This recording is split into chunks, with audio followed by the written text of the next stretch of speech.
Welcome back to Saints and Sinners, where history is gritty, grace is costly, and the saints are anything but dull, where we dig into the lives of those who walk the jagged edge between damnation and devotion.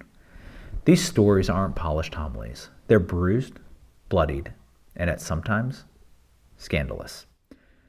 But if you learned anything from us so far, it's this: grace finds people in the strangest places.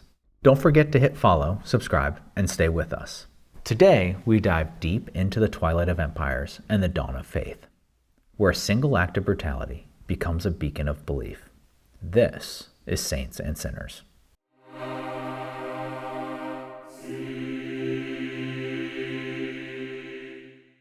Imagine a dusty hill, chaotic and bloodstained, under the indifferent sky of an ancient land. The air is thick with despair. The ground, sodden with the blood of a relentless battle, feet squelching in the mud made by the eradicated life. On the horizon, the sun seems to stand still, weighed down by the death and destruction that has taken place. Among the hardened soldiers tasked with executing this grim duty stands a leader among his men. His life has been measured by obedience, his peace maintained by the sword-sharp promise. Years of service have made him worse than cruel. It has made him indifferent, not feeling, not showing, simply a servant of the empire, wielding authority with the indifferent edge of his tongue and spear. On this fateful day, our soldier is tasked with a duty he would remember until his dying breath: to oversee the assassination of a king and to verify death. From the very beginning of the mission, wine imbued him and his men, as they had come accustomed to. After all, to see and continue to pursue the death and destruction they had been ordered to do, the only way to become numb was to drink, and drink much. It's the only way they could unsee the unseeable. To wage war on one person with all the might and scorn that is usually shown to an entire army, this was meant to be unbearable, not just to the individual receiving, but to those doing. Back then, war was much more gruesome and much more barbaric. That entire day, unbeknownst to him, would change the course of history, not just his, but that of the entire world's. Miles of blood traced through the city as resistance was encountered, or that which they deemed as resistance, until they came to the throne room where the king was emplaced. Standing there over the damned, our man watched as life was slowly and methodically removed from the face of the earth. Finally, in his shining moment as the leader, to verify death, he grasped his weapon, preparing to thrust it into the side of a crowned king. In a chilling moment, maybe from the wine wearing off, or perhaps his nerves being rejuvenated, he inadvertently swings his weapon, striking the queen, fulfilling an old prophecy. And a sword will pierce your own heart too. As he drives the spear into the man, a mixture of blood and water splashed into his eyes, which were clouded not just by the dust of battle, but by the dimness of failing sight. In that moment, the world changes. The veil of blindness lifts, not just physically, but spiritually, as the words of the dying man before him echo in the silence of his newly awakened soul. Father, forgive them, for they know not what they do. Our man exclaims, for truly this man was the Son of God. Haunted by the divine mystery he has unwittingly partaken in, our soldier's life takes a turn.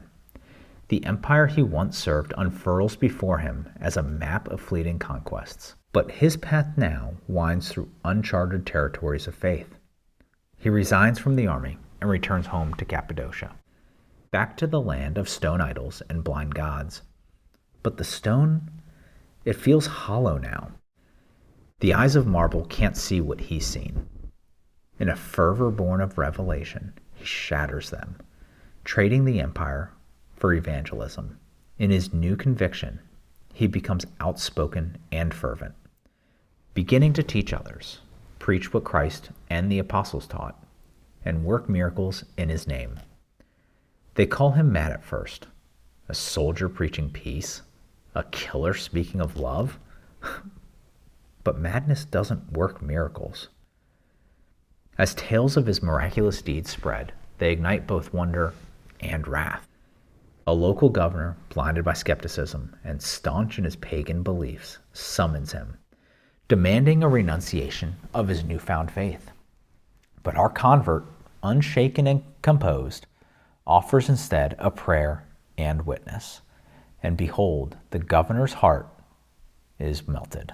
Overwhelmed by his sheer presence and faith, the governor and his entire household, including children, choose to convert and are baptized. Yet the path of grace is often strewn with trials. The same hands that once restored sight are now shackled in chains, led by another governor whose heart is hardened against any whispers of faith. As he is marched forward, the idols topple, stone turns to dust, the air thickens and the crowd panics.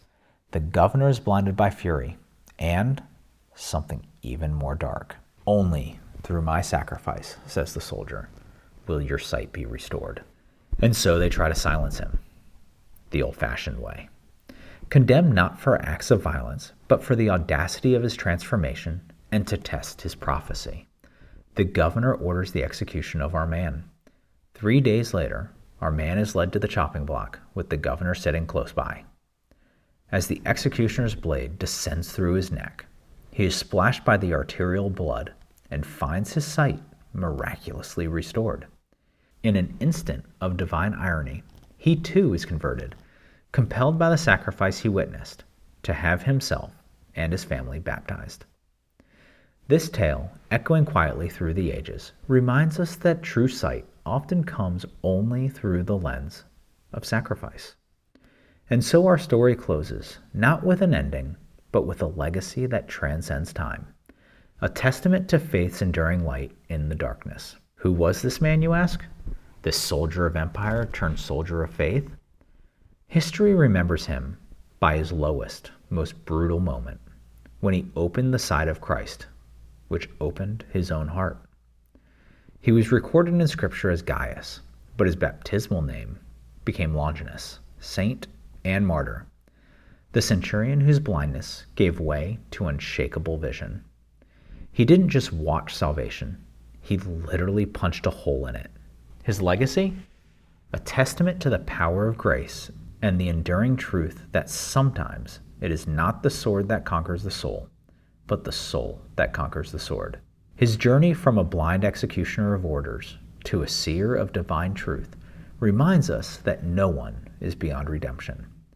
It's not our past actions that define our path, but our openness to transformation through them. If you can't see the way forward, you're in good company. Just ask the guy who couldn't see until Christ's blood hit him in the face. The man who literally stabbed God became a saint. Maybe your worst mistake could become your holiest moment, if you let it pierce you deep enough. And then tell someone about it, or about this podcast. And don't forget to like, subscribe, and follow us on your favorite social media. So if you've been running, doubting, or just stumbling around in the dark, take a hint from a Roman centurion that saints rise, sinners fall, and history bears witness. Join us next time on Saints and Sinners as we continue to explore the shadows and the sanctity of those who've walked before us. Until then, keep your spear sharp, your heart opened, and your eyes on the cross.